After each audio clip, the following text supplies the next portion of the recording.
Hola, veo caras conocidas o nombres conocidos. Los saludo a todos los que están aquí. Mi nombre es Pepe. Ahí veo a Guillermo, a Tatiana, algunos nombres conocidos. Saludo a Juan, a Jorge, Ramiro, Sandra y otros nombres más en estos que yo he llamado que son como pequeños nichos, ¿no? Sobre todo cuando hay varios participantes. Esta modalidad que hay que acostumbrarse de comunicación. Bueno, me invitaron, no sé si habrá algunos, bueno, los exalumnos del diplomado que veo aquí que están en el panel, por llamarlo así. Eh, Tatiana, hola. Conocen un poco de mi biofilmografía, la Francisca Vivanco, etcétera. A los nuevos que no conozco los saludo también. Em, me dedico al audiovisual, no me gusta decir comunicación audiovisual, soy realizador, cineasta, como le quieran poner, desde que salí de la Facultad de Arte de la Universidad de Chile, el año 81, imagínense, casi 30, 40 años. De ahí me fui a Alemania y completé unos estudios de cine, hice algunos trabajos allá, y básicamente me he dedicado más bien a un cine de características absolutamente independientes y más bien desde una beta más autoral, sentido de que em, me muevo más como en ámbitos, en una época en los 80, porque yo soy de los 80, ochentero, se le llamaba underground, etiqueta que a mí ya a estas alturas no me apetece ni me gusta. Creo que todo tipo de manifestación eh, merece una plataforma y no ser calificada de alternativo, underground, independiente, etcétera. Y el otro calificativo que han tenido mis trabajos es cinearte, que tampoco me parece. Para mí el cine es, es transversal, o sea, cine arte, cine comercial. Yo creo que toda manifestación artística, en este caso del cine, para mí es, si se quiere, es arte, si se quiere, es comercial, etcétera. Y yo, por lo menos, he sido consecuente con una postura más bien autoral, y por eso, cuando me preguntaron sobre me interesaba compartir y conversar sobre, en estas charlas que está dando el instituto donde yo hago clase hace 4 años, más o menos, o desde que se inició, me interesó porque en el fondo hablar un poco desde la parte autoral. Es cierto que la mayoría de los cineastas jóvenes, no tan jóvenes y ya con experiencia, la mayoría escribe sus guiones, o desarrolla sus ideas y las transforma en un guión. Eh, por lo menos eso es mi experiencia de 17 años haciendo docencia audiovisual en distintas universidades o escuelas de universidades. Eh, Se da esa constante de que la mayoría de los alumnos, cuando se produce el momento de que se va a realizar el trabajo de examen, por ejemplo, todos traen un guión debajo del brazo. Sean noveles directores o futuros directores, la mayoría siempre trae un guión bajo el brazo. Entonces ahí uno se da cuenta que, por lo menos en la experiencia que yo he tenido acá, a nivel académico, la mayoría escribe y quiere realizar. Y, y con eso, digamos, uno se da cuenta de que la mayoría de nosotros, así como dicen que Chile es un país de poetas, etcétera, etcétera, pareciera que también es Chile un país de guionistas. Entonces, a partir de un poco de esa experiencia, cuando me preguntaron cuál es el tema que me interesaría compartir, pues, fue como de la idea del guión, porque en el fondo yo he trabajado ideas propias, obviamente, y las he convertido en guión y posteriormente las he convertido en películas. Películas a veces no las llamaría tampoco experimental, porque tienen una línea narrativa, pero no califican, entre comillas, como para llamarlas también de tipo comercial. Lo digo, por ejemplo, no en una lamentación, ni tampoco en un acto de arrogancia, intelectual, sino que porque en el momento de intentar distribuirlas o algo así, no sé cómo sería ahora, hablo de los años en que yo hice esas películas, fines de los comienzos de los 90, al enfrentarme a distribuidores o posibles distribuidores de esos trabajos, no es que no calificaran, pero de alguna manera, que a estas alturas para mí puede ser un piropo, me decían, no, esto es cine arte. Entonces no había, no se arriesgaban en el sentido de invertir para distribuirla como película, porque no era comercial, entre comillas, por códigos audiovisuales que tenía la película, o el tipo de tratamiento, repito, no experimental. Sí se puede seguir una línea narrativa y uno la puede ver, pero no tenía las características como para calificar para una distribución comercial. Ahora quizás los tiempos han cambiado, uno ve las plataformas, yo hablo de tiempos en que no existían estas plataformas que tenemos ahora, YouTube, etcétera, etcétera, etcétera, donde la parrilla es bastante amplia. Entonces, soy de una época en que el cine de autor estaba bien restringido a espacios como el Cine Arte de Normandía en su momento, o más actual, lamentablemente extinto por lo menos en su edificio, el Centro Arte Alameda, y ahí yo soy un agradecido de Rosel Ford, su directora, fundadora, de que me dio un espacio durante todos estos años para mostrar estas películas, estos cortometrajes, por ejemplo, y poder tener una interacción con el público, porque, como dice el dicho, hay público para todo. Entonces, y yo creo que todos tienen un espacio, independiente de lo que quieran manifestar.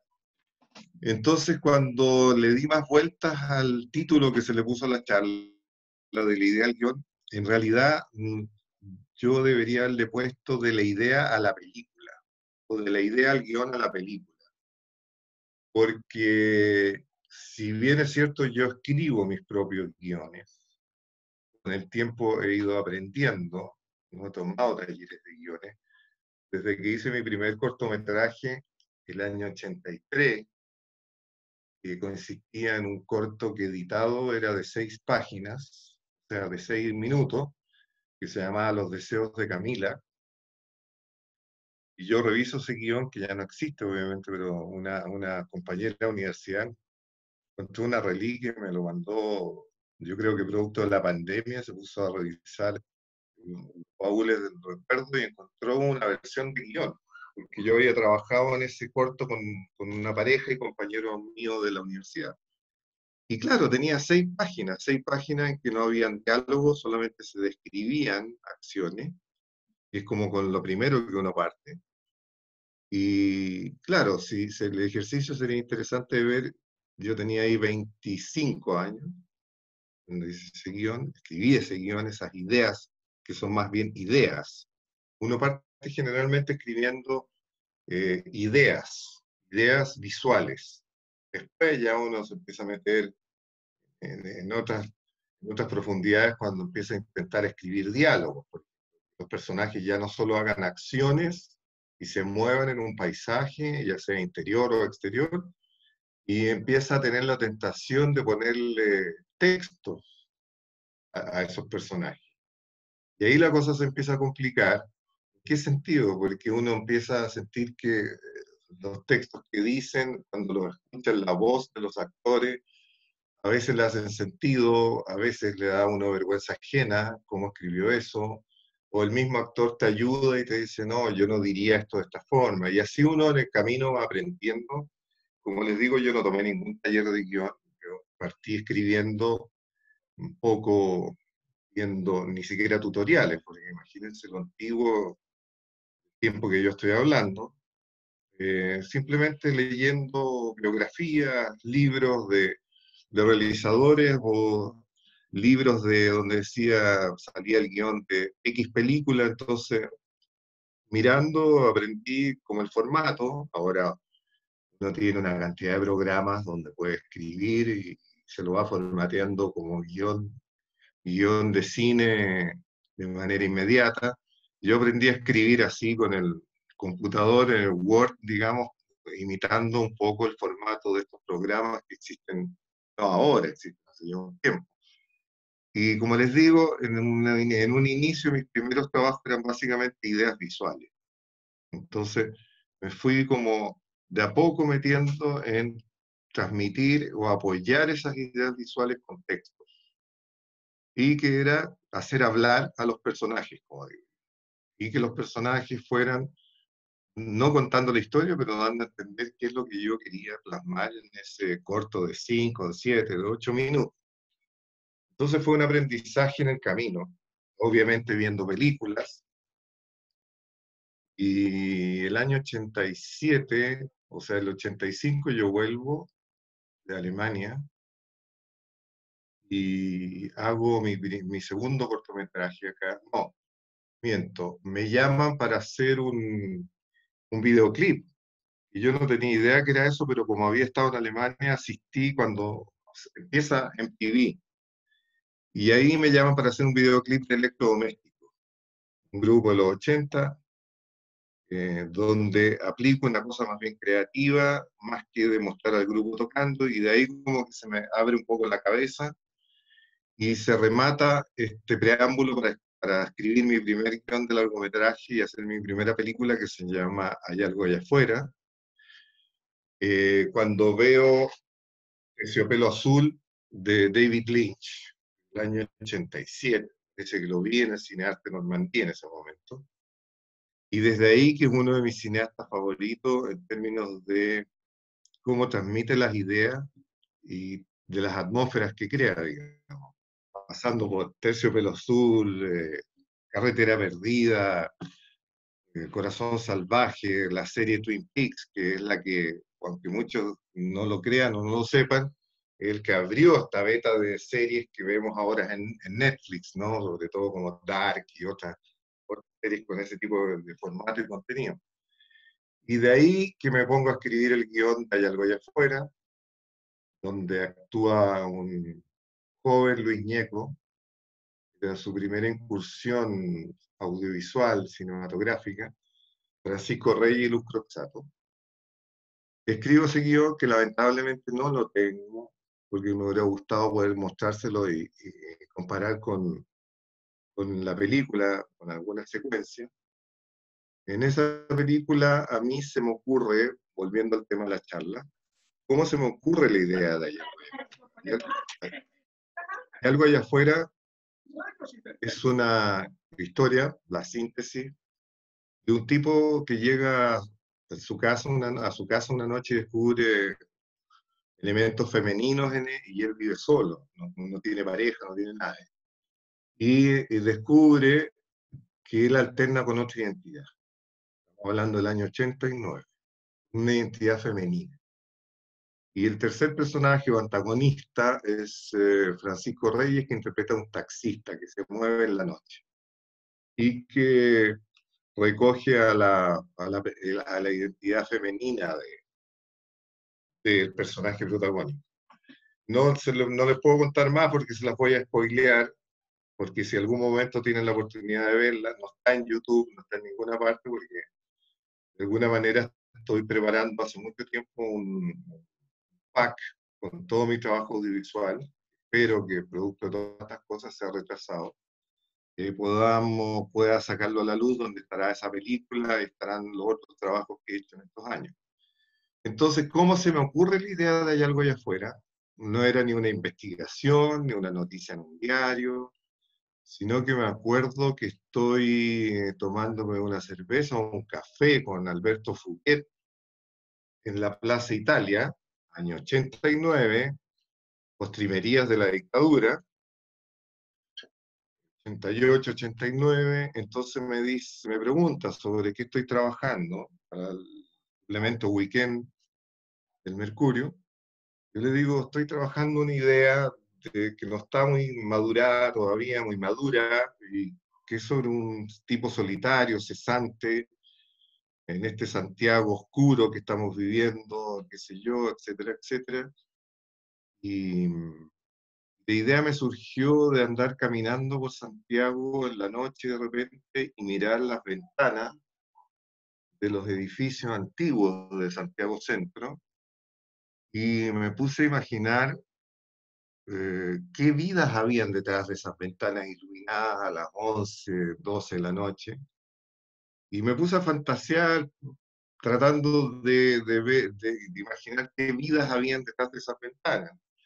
Entonces empecé a pensar, puede haber una mujer sola, un hombre comiéndose, no sé, una pizza. En el fondo no sé por qué asocié todo a soledad y abandono. No, no sé por qué me fui como en ese camino, en la fantasía de esas ventanas iluminadas de ese Santiago ochentero en la noche. Y de ahí me surge la idea de, entonces ahí, y tengo que darle los créditos a Alberto Fuguet, el escritor y cineasta también, que me dice, ah, es como una especie de hay algo allá afuera, y me lo dice en inglés. Sí, le digo yo, es algo así, como en vez de hay algo allá adentro, hay algo allá afuera. Queda instalado ese título, lo tomo y me lo apropio y bautizo así a mi primer largometraje, hecho, como les dije, en el año 89. Entonces la idea, ¿cómo nace? Nace de un paseo nocturno en que yo miro unas ventanas de edificio antiguo, esa idea queda almacenada, y de ahí empiezo en un momento, me siento en ese tiempo a la máquina de escribir. No sé si alguien tenía computador en esa época, yo no tenía computador. Eh, Tenía una máquina, no porque fuera, no tuviera la posibilidad, si es que había un computador, pero tenía una maquinita eléctrica, Olivetti, o no sé, no me acuerdo bien todavía cuál era, y ahí escribí el guión de Hay algo allá afuera. Y cuando lo veo a la distancia, era un guión de un largometraje, una película de 1 hora y media, 80 minutos, 1 hora 20, tenía 33 páginas. Entonces, revisándolo me doy cuenta que lo que yo escribí en ese momento eran básicamente visualidades, imágenes. Entonces las imágenes me iban contando la historia. Y la locación es una locación en el centro de Santiago, un edificio que para los que conozcan Santiago está ahí en pleno centro, cerca de la Plaza de Armas, y es un edificio de características medias góticas en términos arquitectónicos, donde vivía este personaje solitario y cesante, y que ahora se transformó lamentablemente ni siquiera se conservó como patrimonio, porque era un edificio muy antiguo, pero ahora creo que es un retail, una, una tienda de compartimento. Eh, y así surge la idea de algo allá afuera, y citando un poco a David Lynch, que es el personaje, como les dije, que yo admiro en términos cinematográficos y como creador. Él dice que las ideas de alguna manera están siempre ahí. Él hace una asociación con pescar. Dice que en el fondo uno no sabe que va a pescar, pero hay que tener mucha paciencia. Y en el fondo esa misma idea que uno pesca inicialmente la usa como una suerte de carnada para el resto, y todas las otras ideas, como dice él, vienen a esa carnada y uno levanta la red o levanta la caña y toma la idea, como dice él, eh, pescando el pez dorado. Es la idea, la gran idea. Y en el fondo a veces uno tiene solamente una idea que no es ni siquiera abstracta, es a partir de una. A veces a mí me pasa que yo voy a algún mercado de las pulgas o algo así, cuando se podía salir, digamos, y empiezo a ver objetos no necesariamente antiguos, sino que objetos como voy a poner un ejemplo muy pedestre, muy obvio, pero no es tan así, que sé yo, una cajita de música, una virgencita de yeso, una revista antigua, un disco 45, y voy tomando esos objetos y en algunos casos, no sé, un álbum de matrimonio antiguo y lo compro, digo, no sé, ¿para qué? Pero para algo me va a servir, y de hecho en la última película que hice integré un álbum de matrimonio bien kitsch, bien, así con una foto de una novia, con una pegados en la portada con una florcita, etcétera, y me acordé que lo tenía hace como 4 años y dije, este es el momento de usarlo en la película. Entonces, las ideas, a lo que voy es que te pueden surgir en cualquier momento y a partir de un objeto o de una... A mí, más que de una situación, las ideas me surgen a partir de observar, de mirar este tipo de objetos o de cosas que me recuerdan un pasado, una suerte de nostalgia. em, y que en el fondo, como cito, y lo voy a citar muchas veces a Lynch, él dice que uno sigue un impulso de alguna manera, y él lo que hizo, por ejemplo, con una de sus películas que no tenía idea, le ocurrió una, y pescó la cámara y salió a grabar, y grabó esa escena. Después la dejó ahí, se le ocurrió otra escena que no tenía nada que ver con la anterior. Fue y la grabó. Y después una tercera. Y después una cuarta idea que tuvo de otra escena, la grabó y ahí descubrió que esa cuarta escena que grabó de alguna manera unificaba las otras.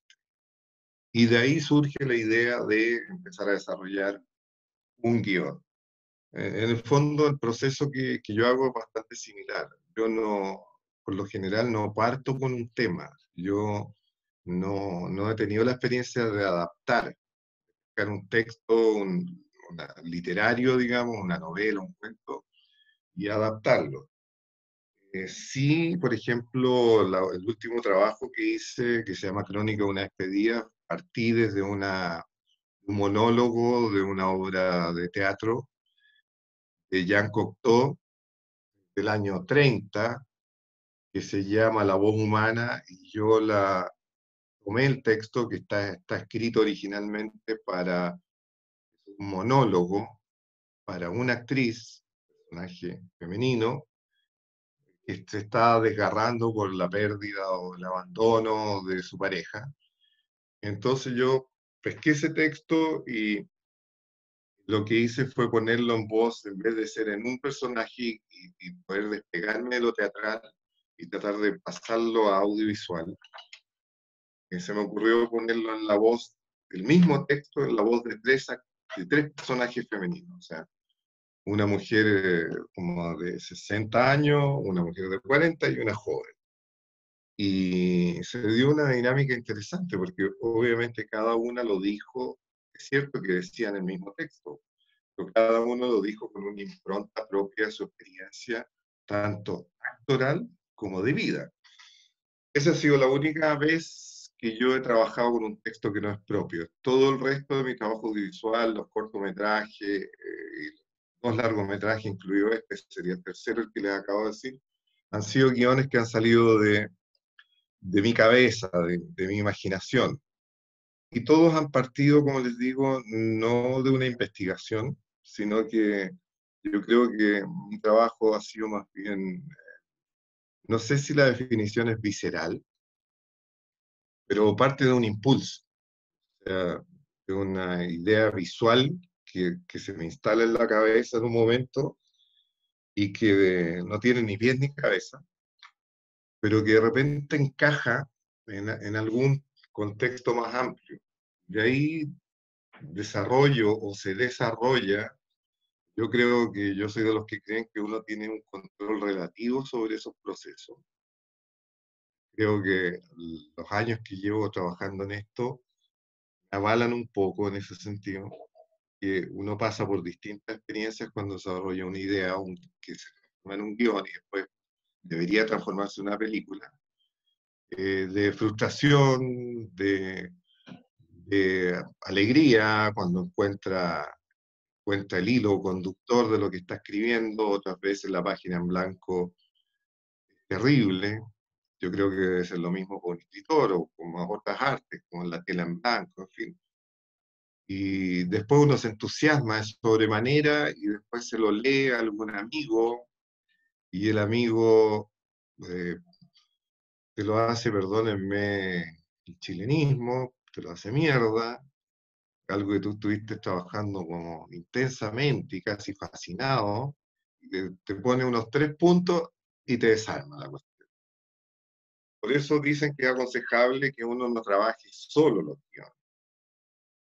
Pero yo pienso que en una primera etapa, por lo menos, uno dialoga consigo mismo y en el caso de ahora, uno está con el computador y uno se pregunta y se responde, sigue escribiendo nomás. Y después por eso uno, sobre todo cuando uno va a los fondos concursables, existen los consultores, que son el equivalente a los editores, menos literarios, que te pueden decir está todo bien o te pueden destruir totalmente lo que tú trabajaste. Ahí yo tengo mi- mis precauciones, o sea, yo creo que hay un tanto de escucharle a un consultor y otro tanto de seguir tu instinto, seguir tus convicciones, no de una manera tosuda. Si los argumentos son evidentes de que tu historia cojea o está fracturada en alguna parte, sí es bueno darle una vuelta a revisarla.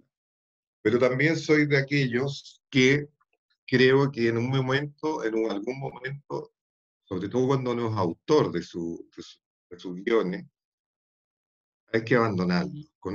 Tengo amigos, conocidos que llevan como un año o dos, es cierto.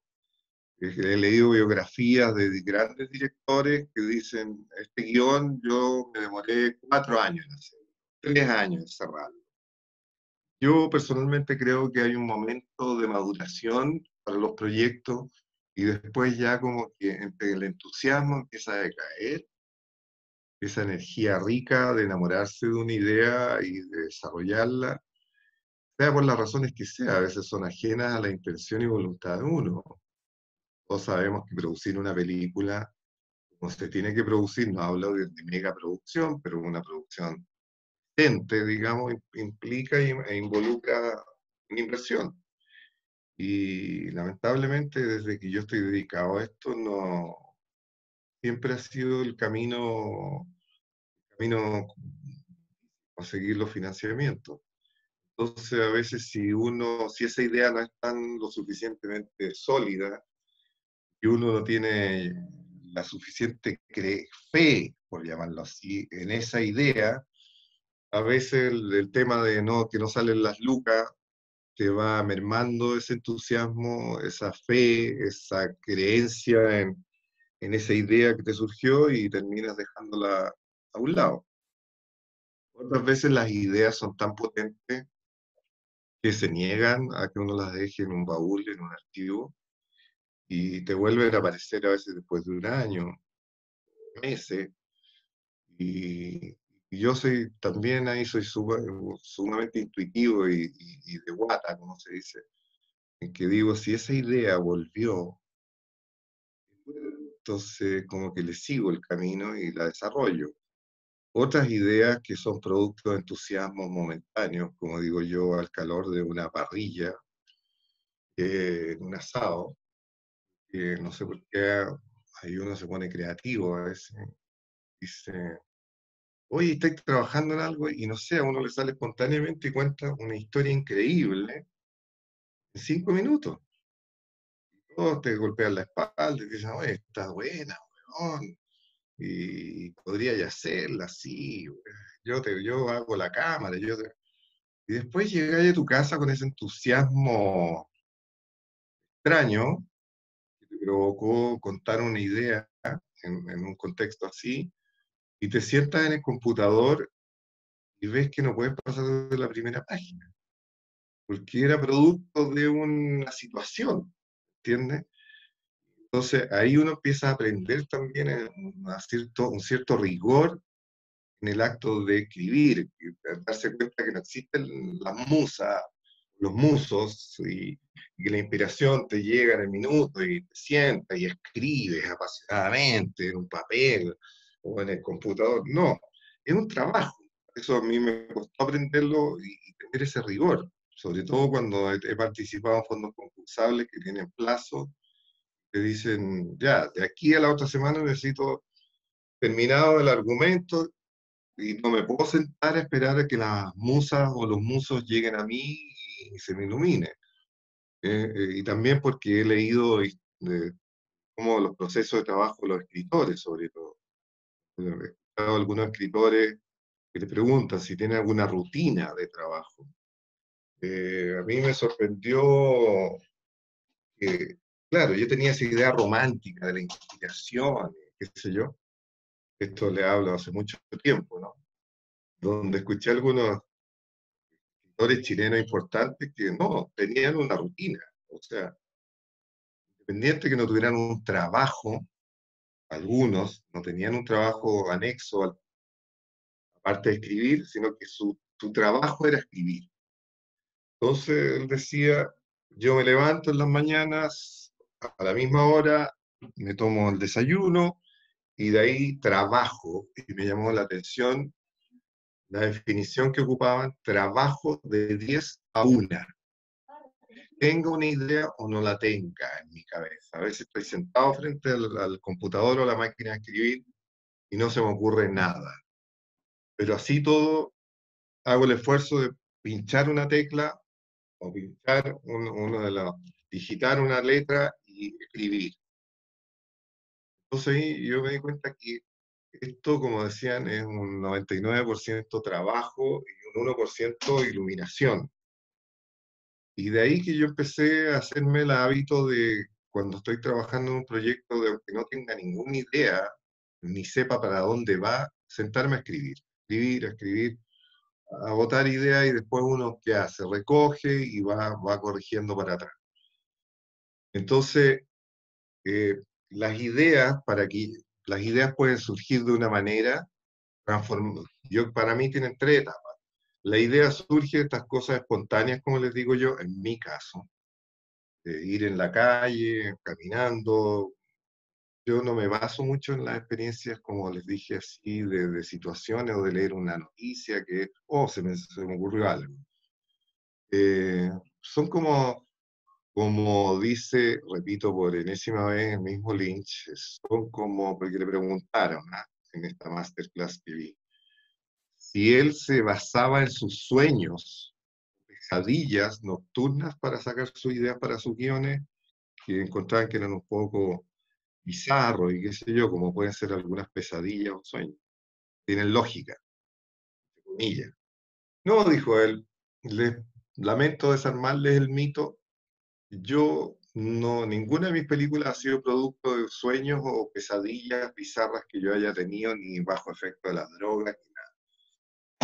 Yo soy lo que llaman lo que se llama en inglés un daydreamer, un soñador despierto.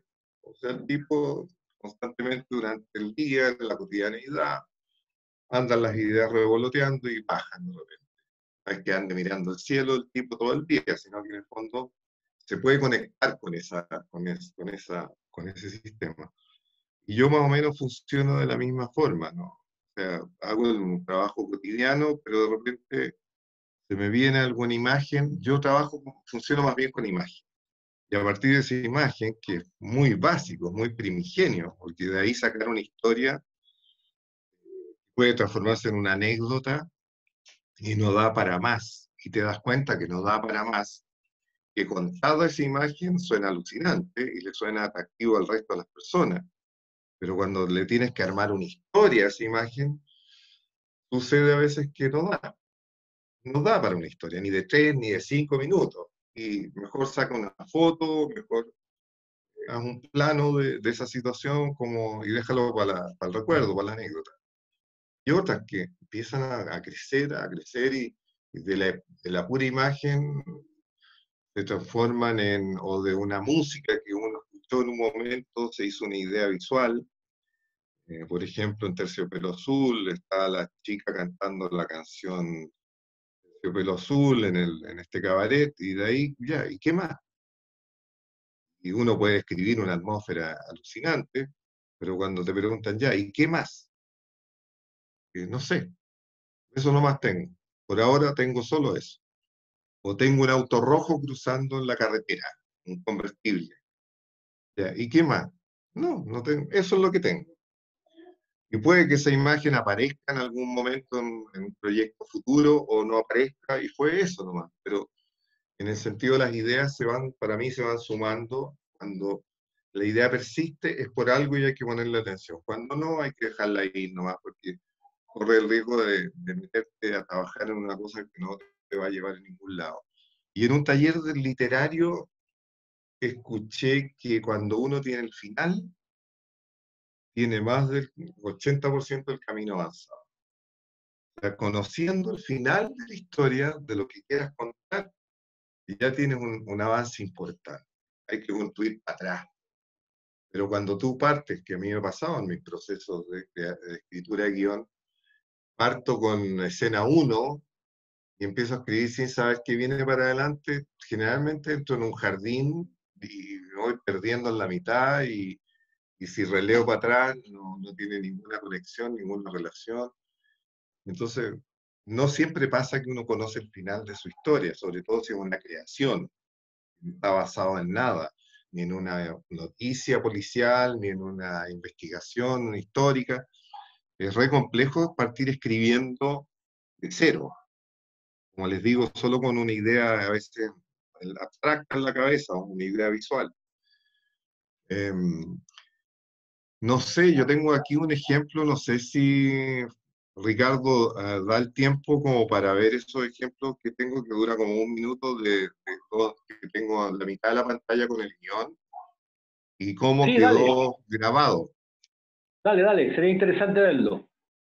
Tengo que buscarlo, perdónenme si me demoro, como toda la gente me estoy adaptando a este sistema. Vamos a partir con uno que es... Acuérdate que es un, para que te escuche tienes que compartir el audio arriba antes de compartir sí, pantalla. Ya, ok. sí, estoy viendo, estoy abriéndolo primero, tengo un poco de paciencia. Eh, este es un corto que hice en el año 99, un poco parafraseando al corto de Wim Wenders, El cielo sobre Berlín. Entonces yo tengo unos ángeles, un poco de cartón, así un poco más tosco, con unas alas de pluma que le hicimos a los actores. Y cuento una historia, en el fondo, una historia de amor. ¿Ya? Una historia de amor de un ángel malo, un ángel bueno y un ángel desterrado del cielo, que es Patricia Rivadeneira en este caso. Y entonces, el segmento que elegí es un segmento que ustedes van a ver que al lado izquierdo de la pantalla está la película, como quedó editada, montada, y al lado derecho está el guión original, como en este caso cambió drásticamente de la idea original a la realización. A ver, vamos a ver si ahí la tengo. La voy a compartir.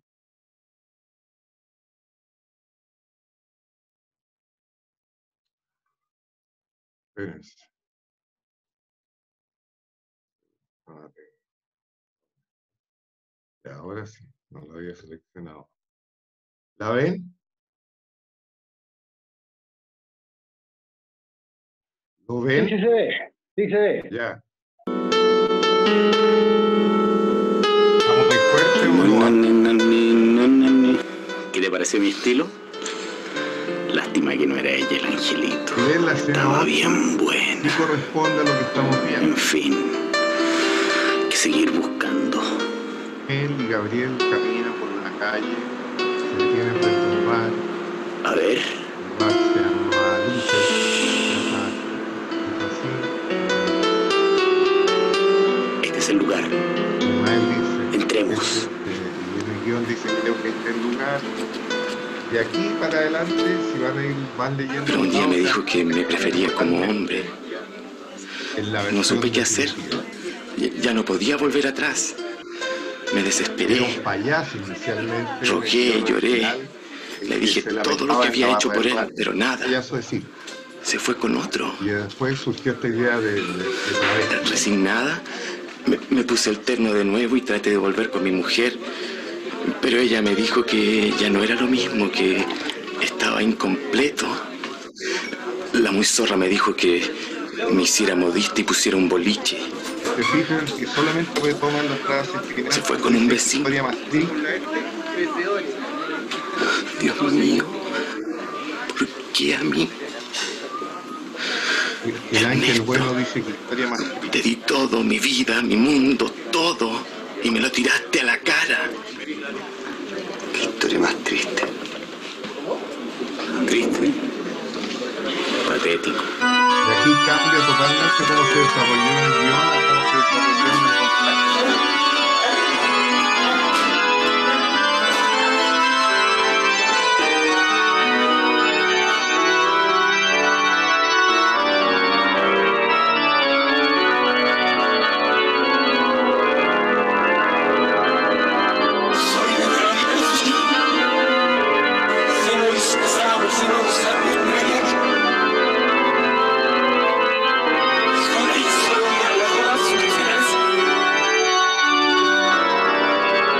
Todo lo que está en la página del lado derecho, todo lo que voló, quedó convertido en imagen.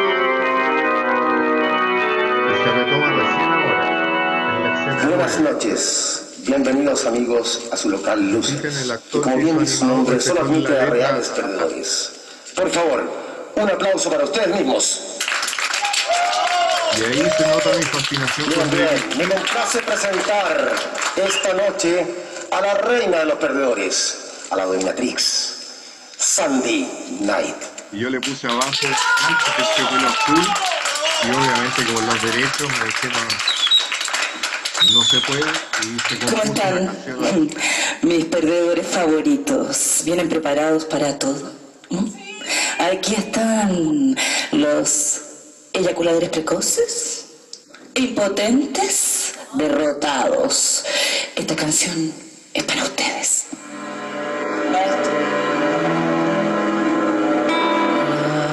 vez primera que te vi, me conmovió esa mueca de dolor, con tu mirada de macho derrotado, me conquistaste por siempre el corazón.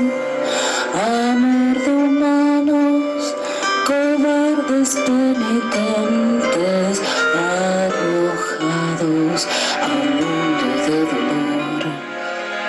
Amor perdido, por ti el cielo abandonaré.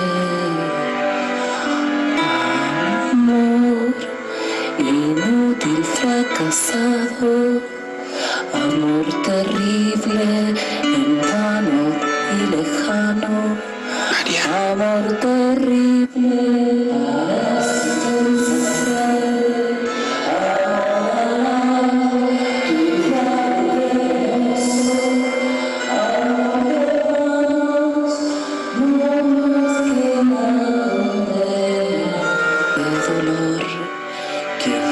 eternamente. Amor perdido, por ti yo el cielo abandonaré.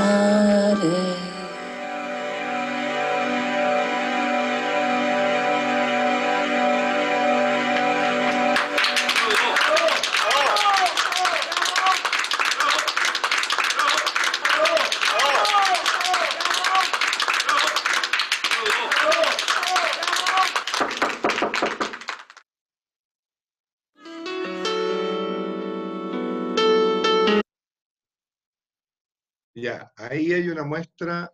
Me interesaba mostrarles esto porque está desde la idea que uno concibe, como hablábamos hace un rato, y la plasma en el papel, con todo lo que resiste el papel.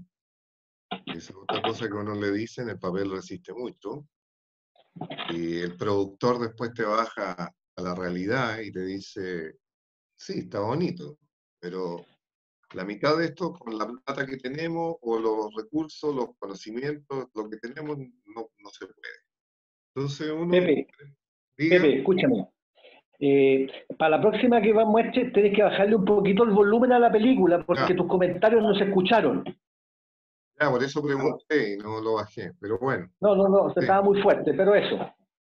Ya, entonces retomo un poco lo que comenté ahí. En el fondo yo estaba diciendo que si uno leía en la pantalla al lado derecho el guión original, no correspondía con lo que quedó realizado.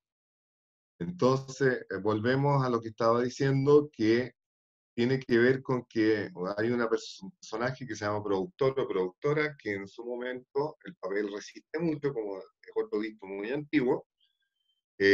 Uno literalmente se explaya, se lanza, y escribe cosas fantásticas, escenarios increíbles, situaciones, no sé, y venían 100 hombres montados a caballo, y qué sé yo, y después llegáis donde el productor y te dice, ok, ¿tenemos plata para 100 caballos, 100 extras? No, entonces fuera, no sirve, no vale, cámbialo, adáptalo. Y así uno va modificando. Entonces, en este caso de esta historia, no teníamos tampoco ningún actor, teníamos grandes actores como Patricia Rivadeneira, Peña, Ramón Llao y Jesús Urquieta, ¿no?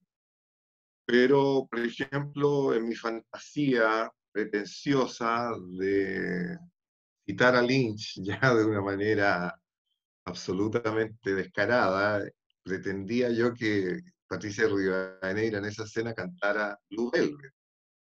Entonces cuando el productor ve el guión, me dice, tú estás loco. O sea, ¿de dónde vamos a pagar los derechos de Blue Velvet?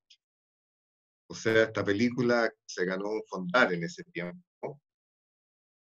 Si hubiéramos pagado, yo creo que hubiéramos quedado debiéndolo parte de los derechos de Blue Velvet y no hubiéramos podido hacer la película. Es una cosa absurda. Entonces me dijo, no, imposible.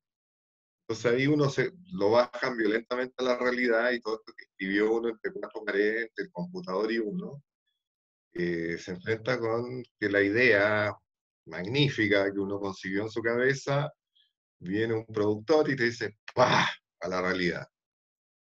Entonces ahí surgió, y siempre, y esa es una cosa que no quería dejar pasar, sobre todo para los que ya tienen una experiencia ya haciendo audiovisual, los que están en sus primeros pasos, por lo menos a mí siempre los planes B me han resultado mejor que los planes originales. No a modo de consuelo ni de resignación. Por ejemplo, pienso que si yo hubiera puesto Terciopelo Azul, no sé, puede que la película haya tenido como una mirada, así, mucho más. Pero en ese momento dijimos, ¿qué hacemos? No, pues no tenemos una canción o algo que represente el espíritu que yo quiero darle a esta situación de este bar de perdedores y de gente freak y qué sé yo. Entonces ahí el John Streeter, que es el que me hizo la música para este corto, y para otro también anterior, que se llama La Carne, que esto es una trilogía que se llama La Carne, el Alma y la Mente, me dijo, ya, yo compongo una canción con una letra ad hoc a lo que es el tema de la película, ¿no? Como dice la Rivadeneira en la frase final, por ti el cielo yo abandonaré. Entonces jugaron un poco como a crear una suerte de bolerillo y con la letra, y claro, porque en el fondo en la película lo que pasa ahí es que eh, Rivadeneira es un ángel caído y el ángel bueno, que es Gabriel, tiene que tomar la decisión entre perder su condición de ángel y quedarse con Marianne, que es el ángel caído. Entonces de ahí que la letra hace un poco de sentido y yo dije, ok, ya, me parece, vamos. Y no teníamos otra opción, que no había de dónde sacar de ningún archivo ni de ninguna otra música. Entonces, quise mostrar esto en el fondo para graficar que lo ideal está en el papel y la realidad sucede cuando uno lo transforma en imágenes y hace lo que se llama la puesta en escena.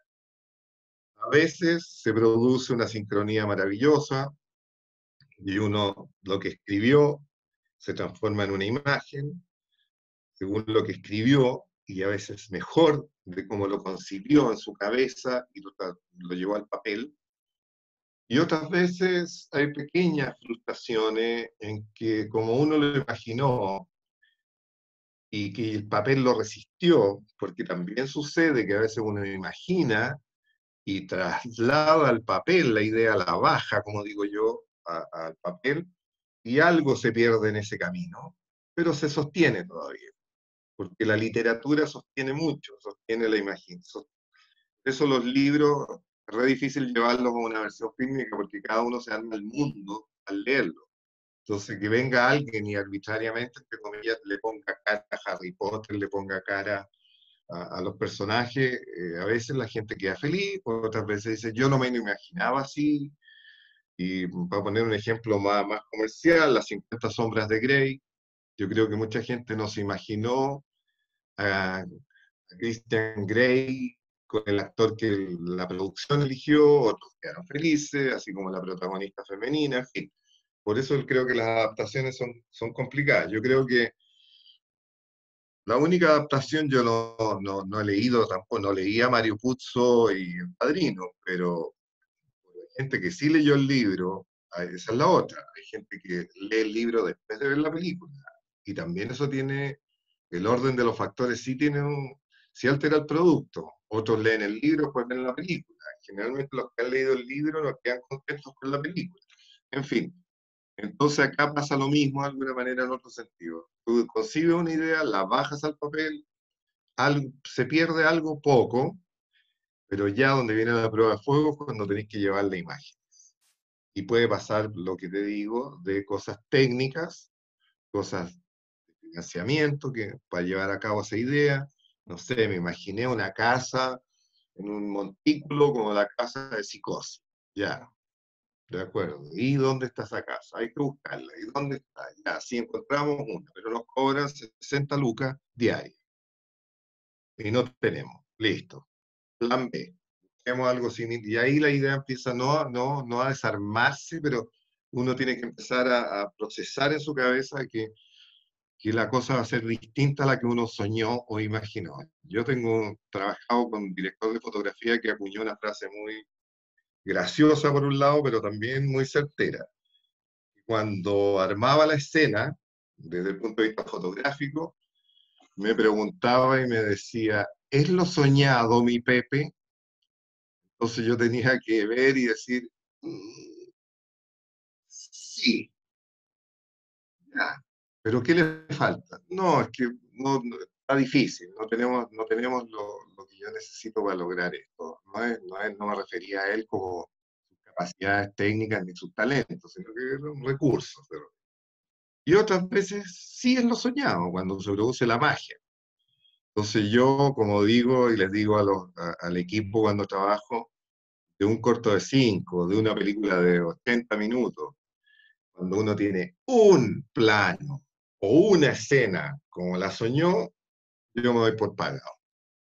No digo que el resto no importe, o sea, de menor calidad a lo que yo pensé o me esforcé menos. Pero yo cuando tengo que, una de esas ideas que se me vino en el momento inicial, hace un año, cuando estaba preparando la cosa, la logro ver, y logro verla con la misma claridad y potencia que la vi en mi cabeza, sentado en una plaza, digo, ya, voy pagado. El resto vamos, el resto es pega, le damos para adelante. Eso es más o menos lo que quería compartir de los procesos creativos, de los pasos que uno sigue entre la idea al guión y a la realización. O sea, como ven, creo que, no me acuerdo qué cineasta decía que uno pasa por distintas etapas como director cuando es autor. Cuando uno escribe, Almodóvar, por ejemplo, dice que lo pasa muy bien escribiendo. Después, cuando viene el proceso de realización, hay una especie también de encantamiento, porque uno está viendo que lo que escribió se está transformando en una realidad tangible. O sea, cuando uno escribió, está la escritora en La Flor del Deseo, algo así, no me acuerdo bien, en su sillón, porque Almodóvar es muy descriptivo, abarca el arte, la foto, todo, dice en su sillón negro, vestido con su traje rojo, Chanel, escribiendo en una máquina de escribir, Olivetti, negra, bla, bla, y de repente lo ve uno eso, porque todo su equipo funcionó para eso, el director de arte, el vestuarista, interpretó, casi que se metieron en tu cabeza, tú decís, él lo soñaba. ¿Entiendes? Y ahí pasa esa magia que yo digo, Y después viene una especie de frustración o desencanto cuando uno pasa a la etapa de postproducción. Cuando uno termina de grabar, algo pasa, viene como un efecto, no todo, ¿no? Pero es como una especie de presión postparto. Yo, por lo general, me alejo del material y dejo pasar un rato antes de ponerme a editar. Hay otros que son más ansiosos y tienen tanta fe en su material que lo enfrentan al tiro y empiezan a pegar monos al tiro. Yo tengo un poco, a mí me frustra un poco porque no me gusta ir la primera semana a ver el material, porque empiezo a ver detalles y cosas que en el entusiasmo del rodaje lo veía increíble. O sea, yo estoy sentado frente al monitor, con los fonos, la escena está pasando allá, y digo, acción, corte, y la veo y digo, increíble. Y después lo veo 2 semanas después, sin esa adrenalina, sin ese entusiasmo, y digo,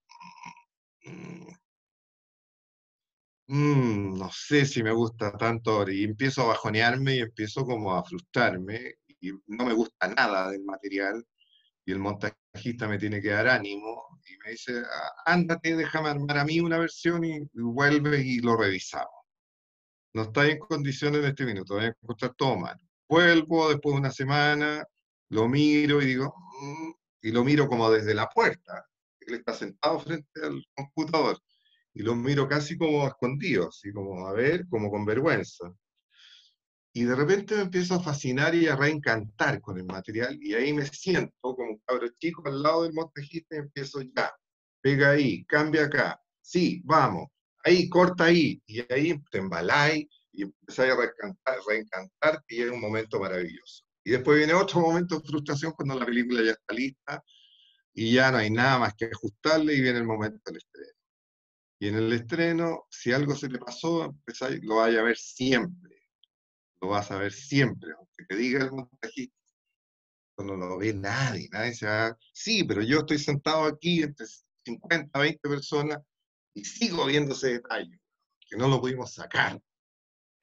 Pero esos son los procesos, y bueno, uno de alguna manera, y Ricardo lo sabrá también, que los que están aquí compartiendo que han visto películas, cortos, es lo que tiene esta cuestión, que es como una montaña rusa, de repente lo odiáis, de repente lo amáis, de repente dicen nunca más, como los curados, nunca más, señor, nunca más hago una película, lo pasé pésimo, algunos han perdido casas, perdido matrimonio, los más.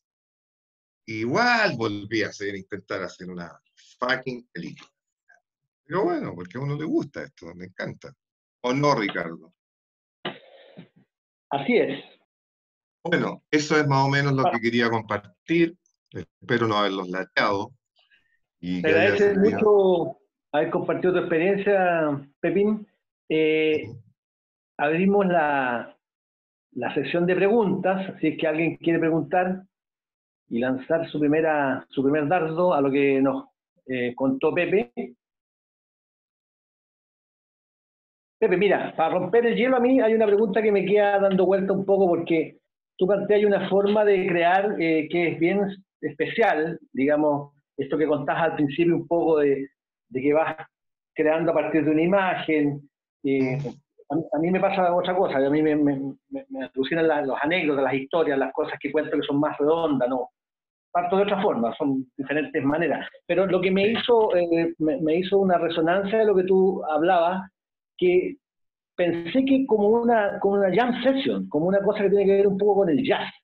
O sea, tú agarras una imagen, la mezclas con otra, y me gustaría que nos profundizara un poco más de esa conexión. ¿Cómo logras establecer esa aparente no conexión entre una cosa y otra? ¿Cómo vas encontrando esa relación en cosas que no tienen relación aparentemente?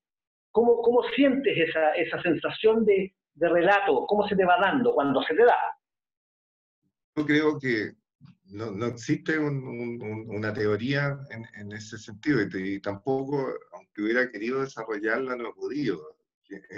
Básicamente tiene que ver con una cosa, con impulso, ¿no?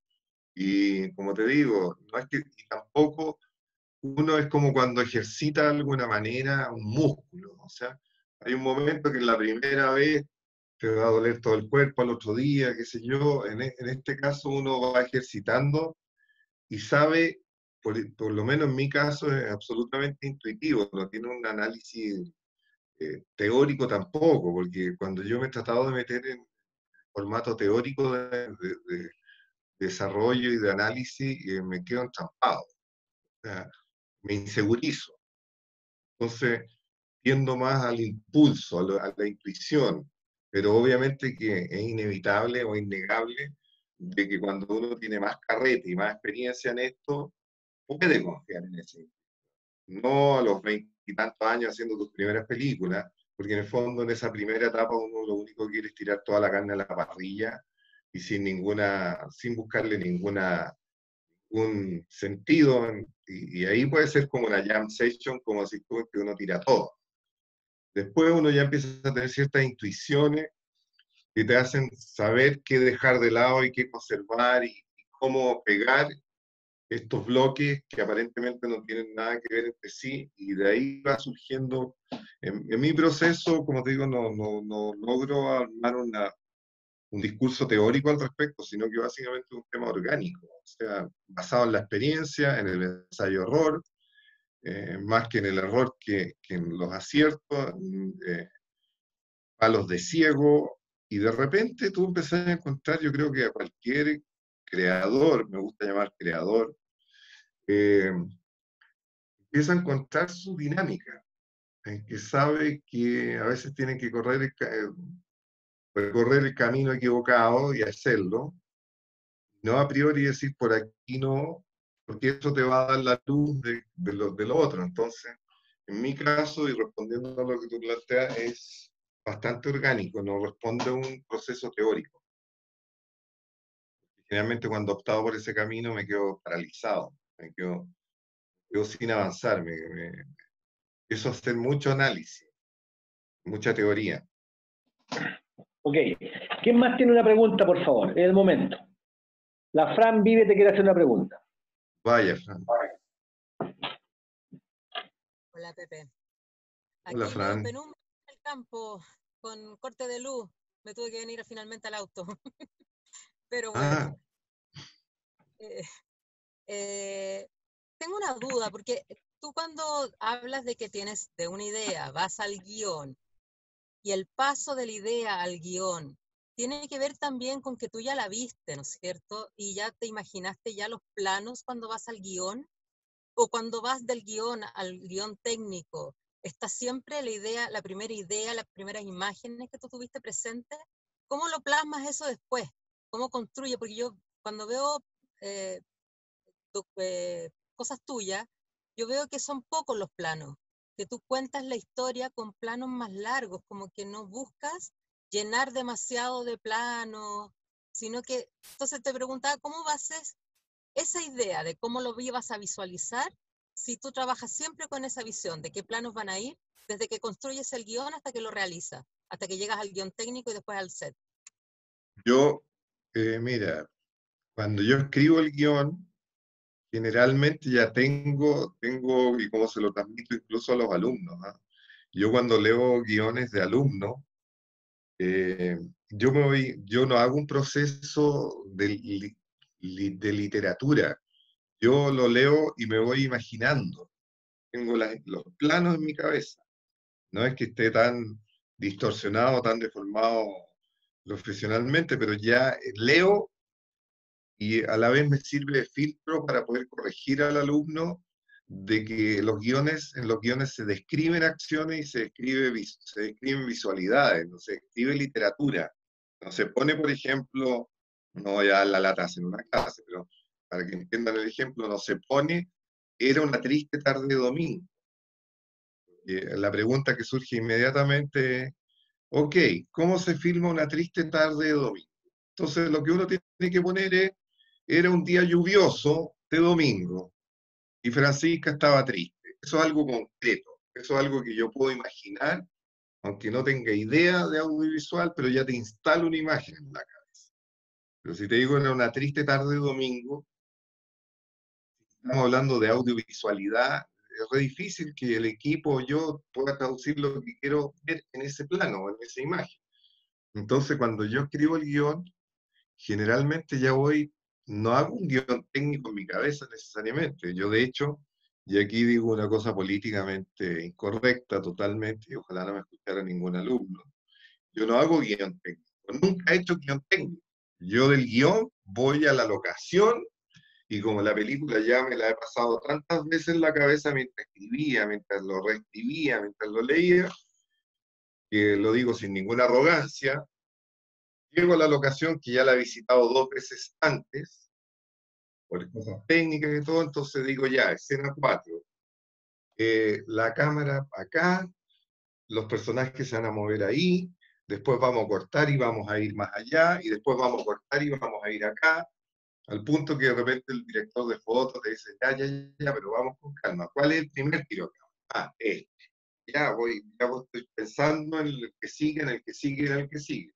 Entonces, en el fondo, para responder un poco de alguna forma a tu pregunta, yo en el guión ya voy imaginando, voy viendo los planos. Entonces, inevitablemente, esas imágenes iniciales que fueron esta idea, se empiezan a transformar en la historia. Entonces puede que la idea aparezca una vez, esa imagen aparezca una vez en la historia y no aparezca más, digamos, pero ese fue el detonante, para ocupar un término bien de taller de guión. ¿Cuál es el detonante? El detonante era una situación, una idea que tuve en la cabeza, una imagen, mejor dicho, más que una idea. Yo pienso en imágenes, más que como decía Ricardo, que él parte de una historia, de una anécdota, de un comentario. Yo siempre estoy partiendo mis guiones a partir de una imagen, que por eso, puede ser una postal antigua, donde, no sé, pues hay un niñito o alguien esperando en un paradero. Por ejemplo, lo que a mí me inspira mucho es un pintor americano de los años 40 que se llama Edward Hopper, que tiene situaciones más o menos que se podría armar un guión alrededor de esas imágenes, que son generalmente personajes solitarios, sentados en un bar, otros sentados en un café, y la atmósfera es importante en el caso del pintor Edward Hopper. Entonces la imagen es la que a mí me hace construir un relato alrededor de eso. ¿Alguna otra pregunta? Respecto de lo mismo, yo tengo una duda. El profe habla de que a él le surgen ideas a partir de imágenes. Estos serían los disparadores. Pero ¿cómo uno puede discriminar cuál idea va finalmente a cimentarse en una película? Porque, o en un corto, no todas las ideas o no todas las imágenes que uno tenga, no todo sirve para construir una historia. Como bien decía, de repente hay cosas que quedan solo ahí. Entonces, ¿cuáles son los componentes que tendría que tener esa idea una vez ya procesada para yo decir, sí, por aquí voy? Como para decir, ¿sabéis qué? Esta cuestión, nada, está bonita la imagen o está entretenida la anécdota, pero no da más. Es como te decía, hay que hacer ese camino nomás. Ya. Y si de pronto esa idea empieza a sumársele otra y otra y otra, y ahí uno dice, le creo a esto, la voy a seguir, y otras que mueren rápidamente, ya te digo, yo he tenido visiones magníficas, que digo, esto puede ser una gran película, un gran corto, y 2 días después ya le doy una vuelta y ya no resiste más. No tiene ni un antes ni un después. No da, ni siquiera como hacía antes, da para una foto a lo mejor, pero no da para nada más. Entonces, el camino es ese, yo el camino que hago es seguirlo y ponerlo en un papel, escribirlo y ver si me da material o me da jugo para seguir buscándole la hebra y de ahí construir algo, ¿entiendes? Yeah. No tengo otra forma de explicarlo. Básicamente es como la oreja que encuentra el chico en Blue Velvet. O sea, y encontró la oreja y después de eso, ¿cuál es la escena siguiente o la que venía? Y ahí tú empezáis, pues, y no, era la oreja de alguien. ¿Y quién era ese alguien? Y ahí empezáis a hacer la madeja, ¿cachai? La hebra, empezáis como a tirarla. Claro, de repente puede pasar que la estáis tirando y vais entusiasmado y de repente, ¡pum! Hasta aquí llegó. Y decís que no, chao. Yeah. Next. no le busqué. Y en la experiencia docente yo me he dado cuenta también que el alumno se obstina con una idea y vuelve con otra versión, y con otra versión, y no, y ya termina siendo la versión 5 otra cosa de la primera que presentó, porque se enamoró de esa idea que no dio más jugo. Entonces ahí yo le digo, abandónela, porque ahora ya es un híbrido, tiene algo de la primera, algo de lo que se le ocurrió en la mitad, y algo que tiene ahora. Entonces, es un proceso complejo. No es fácil escribir un guión de cero, digamos, de una historia, de una ficción. Y me Oye, queda la otra Pepe. pregunta.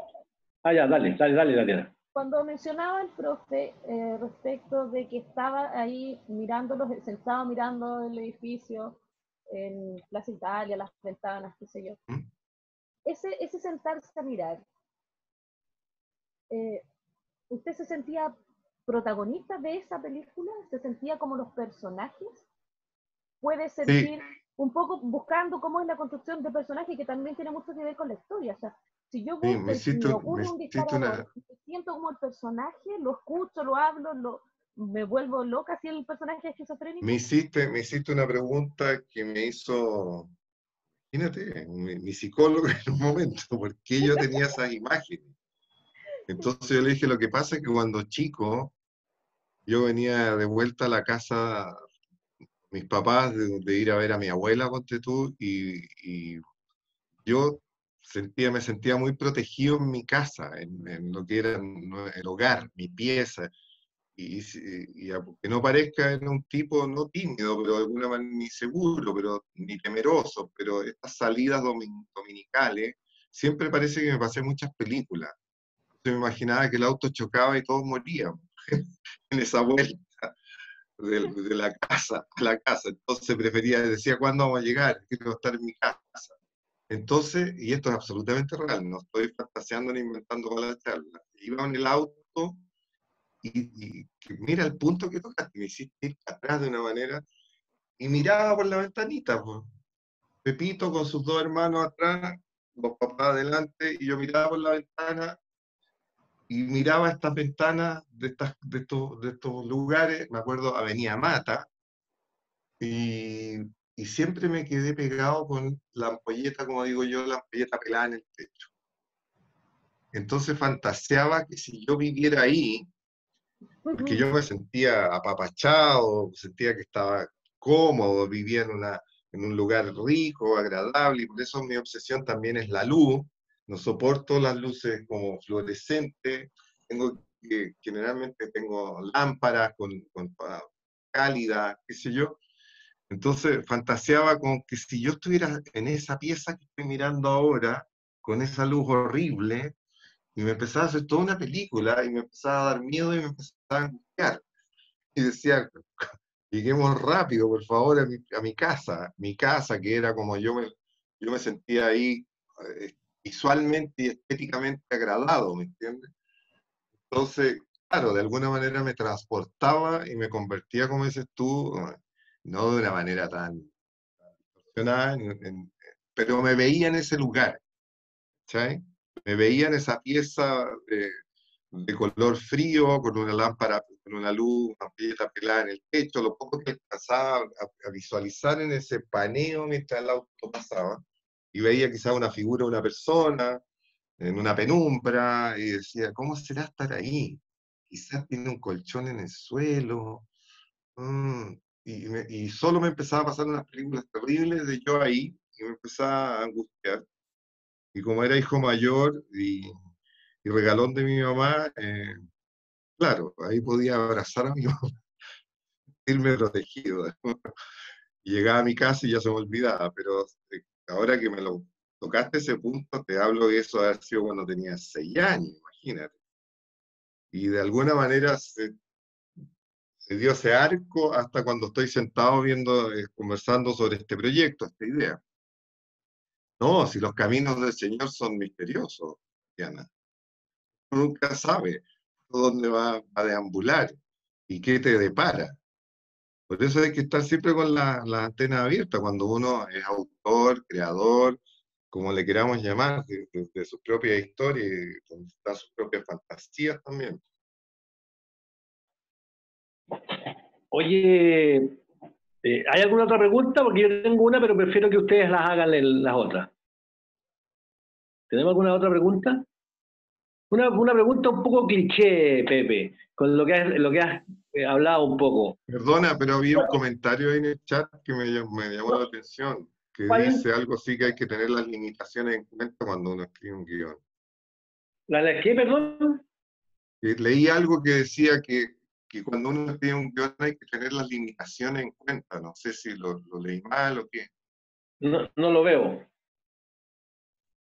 Dice, ¿Quién dijo cuando eso? uno hace un ¿Alguien que guión, está por...? dice, cuando uno hace un guión es mejor escribir sabiendo las limitaciones que uno puede tener en cuanto a presupuesto. ¿Quién hizo la pregunta? No sé, dice Max Urrutia. Max, ¿estás por ahí? ¿Quieres aclarar tu pregunta, Max? Max, Puede tener en cuanto a presupuesto, por ejemplo, o simplemente dejar que la historia salga y después ver qué es lo que se puede hacer, qué no y qué hay que cambiar. ya, dice Max que está. Entonces, Max, ¿puedes hacerle la pregunta directamente a Pepe? Para que te la escuche y le argumente un poquito mejor. Bueno, en todo caso la leí, yo creo que él plantea como pregunta si como metodología es bueno tener conocimiento de las limitaciones a priori. Yo creo que ningún cineasta o directora, autor, se pone esa cortapisa a priori, porque él mismo responde a continuación de su pregunta de que o dejar que salga todo y después vemos. Yo creo que la mayoría hace así, o no, Francisca, Tatiana, o los que han dirigido, que lo menciono a Francisca y Tatiana porque los conozco, a Ricardo. Sí, pues si generalmente el dolor de cabeza es uno, al productor, porque uno, como decía antes, escribe nomás. Como decía el Mateo Iribarren, el actor. No, no, un profesor que conocemos, los que estábamos en el diplomado, el profesor Arredondo, que cuando leía los guiones de los telefilms que hacíamos eh, para Televisión Nacional en un momento, decía, y esto escriben entre cuatro paredes y por lo tanto creen que uno puede hacer cualquier maravilla con la miseria de plata que tenemos.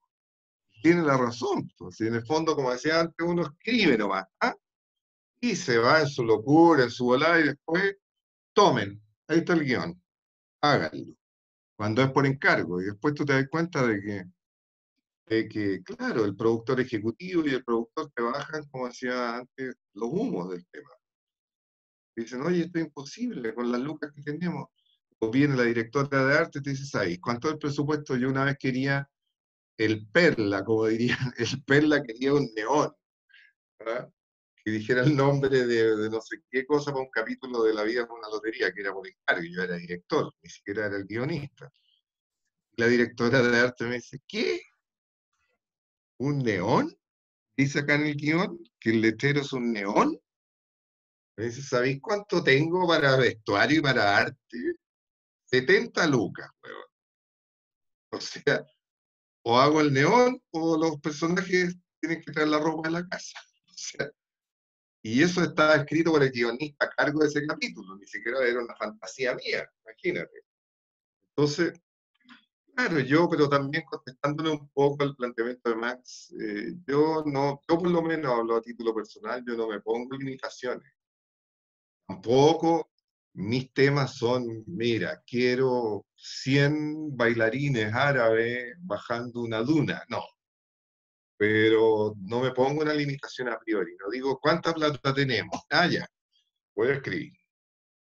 No, escribo nomás. Profe, pero a lo mejor las limitaciones estarían en decir, no sé, voy a escribir, pero no voy a poner en mi película que hay una invasión extraterrestre con naves espaciales y todo, sabiendo que en Chile no vamos a tener en ningún lado presupuesto para eso.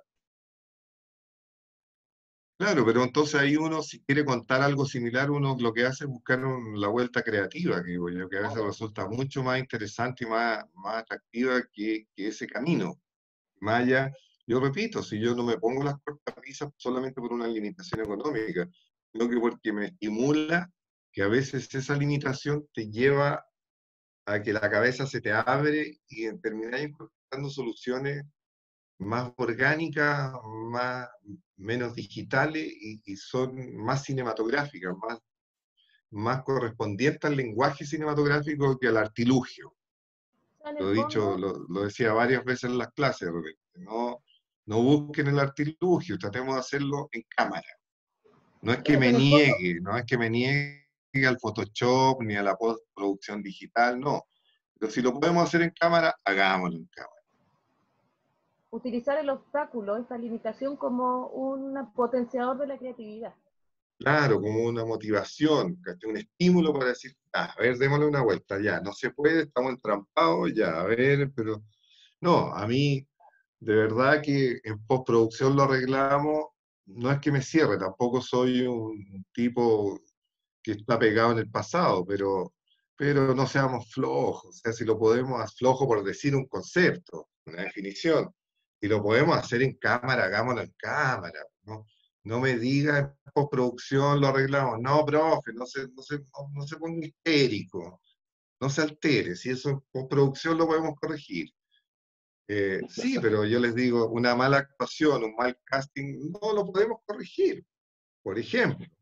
Sí acepto que usted puede corregir un mal encuadre, puede reencuadrar, está la herramienta. No sé si puede corregir un fuera de foco, grosero, ¿me entiende? Entonces, hay varios puntos ahí. Yo prefiero, ojalá, agotar todas las posibilidades en cámara. ¿A Fran tiene algo que comentar? Sí, tú dijiste que tú ibas de una idea a un guión y después hacer hablar a los personajes. Entonces, mi Sí. pregunta es, ¿cómo llegas a hacer hablar a los actores? ¿Cómo es ese diálogo que tú tienes para decirles que tú partiste de tal idea y que quieres que los personajes tengan tales sentimientos, tales emociones, o no les dices nada, juegas con la improvisación? ¿Cómo es tu diálogo con los actores para que esas ideas y esas imágenes que tú tenías, los actores también las hagan? ¿Tienes ensayos previos o te gusta no decir mucho? ¿Cómo manejas tú esa situación, la Es relación como con los actores? es como un mix. Yo no digo mucho ni tampoco ensayo mucho. Pero lo que sí hago es como una primera lectura con todos y que vayan leyendo los textos. Entonces es como una cosa más bien musical. Es como que si tú cerráis los ojos y estás diciendo un texto, porque es súper difícil desprenderse o desapegarse de un texto que uno escribió. Es distinto cuando viene un guión de otra persona y tú lo escuchas igual que los actores. Acá es el fenómeno cuando uno no está habituado a eso.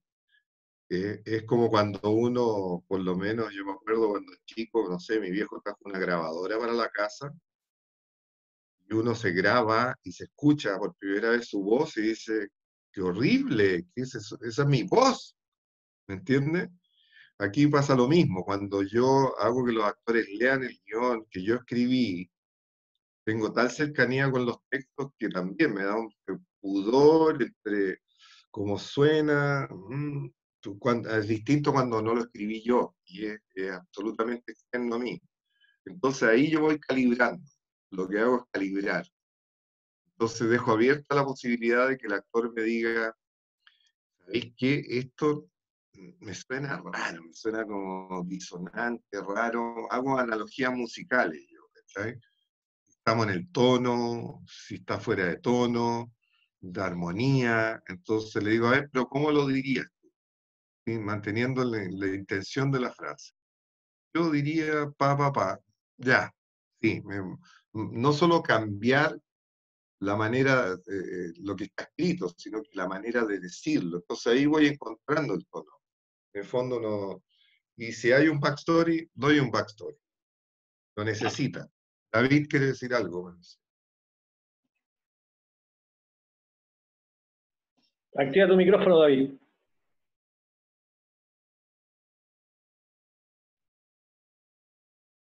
Aló, David. No activa el micrófono. Activa el micrófono. Ya, ahora ahí. sí, ¿me escuchan? Sí. ¿Sí? Ahí Ya, sí. hola a todos. Mi mascarilla es porque no actualicé el antivirus del computador. Ya estoy medio chiquitón. Pero mi pregunta es con lo que usted hablaba sobre, y yo, aparte del tema cineasta, soy músico. Entonces, estaba hablando del tema de los tonos, y hay un tema que a mí me pareció bien cuerdo, que lo otro es matizar. Aún estoy en el tema de guión. De hecho, estoy trabajando en Crónicas del 2020, que es un resumen de toda la mierda que está pasando en el año 2020. Y el punto es que no, me cuesta un tema, si me puede dar un consejo, con los puntos de giro. O sea, no sé cuándo poner el punto de giro. Se siente, hay una estructura, estamos investigando, pero ¿cuándo darle un punto de giro a la historia? O a los personajes.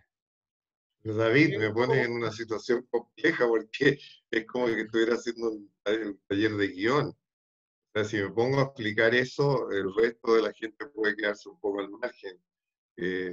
No sé, si quieres te lo puedo comentar después por interno, Sí, perfecto. porque ahora no sé si me pusiera a dar una suerte de clase de punto de giro en el guión, un poco No por es respeto. como clase, es solamente No, pero es que inevitablemente, pues David, yo tendría que explayarme, ¿entiendes? Entonces prefiero hacerlo por interno, no tengo ningún problema en darte ese comentario, asesorarte en eso, de aclararte el tema del punto de giro. Bueno, me interesaría mucho porque me cuesta narrar la historia y me cuesta sobre todo darle, ¿cómo se dice? En el tema musical y en el tema artístico, darle una motivación y no arruinar el suspenso. Ya, si quieres me Yo voy a mandar un escribes y correo por si me puede enviar material, por favor. Sí, de acuerdo, ni un problema. Gracias. Estimados participantes, siendo ya las 7:30, si no hay más preguntas que quieran hacerle a Pepe, pasaríamos a despedir y a darle las gracias por haber participado en esta nueva charla. Pepe, muchas gracias por tus comentarios, por tu conversación tan enriquecedora.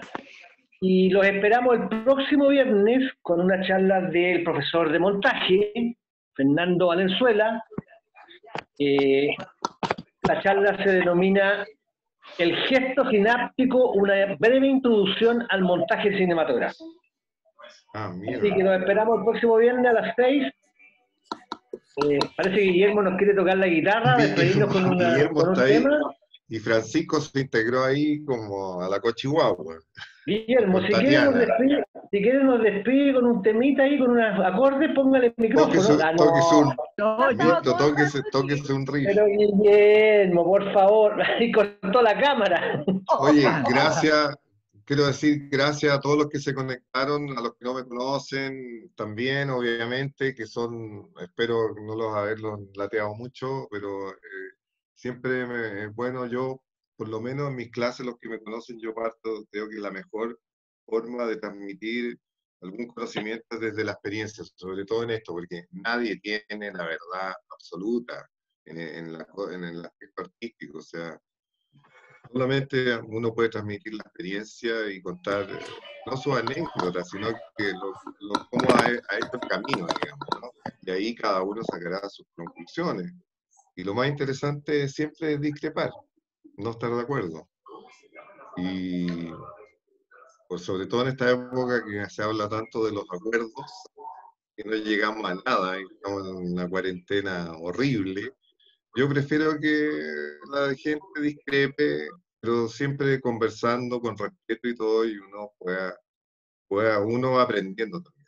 Así que les agradezco a todos los que veo aquí: Max, Ramiro, Alejandra, Karina, iPhone Paula, Juan Benítez, David Castillo, Sandra, Jorge, Fran, etcétera, etcétera.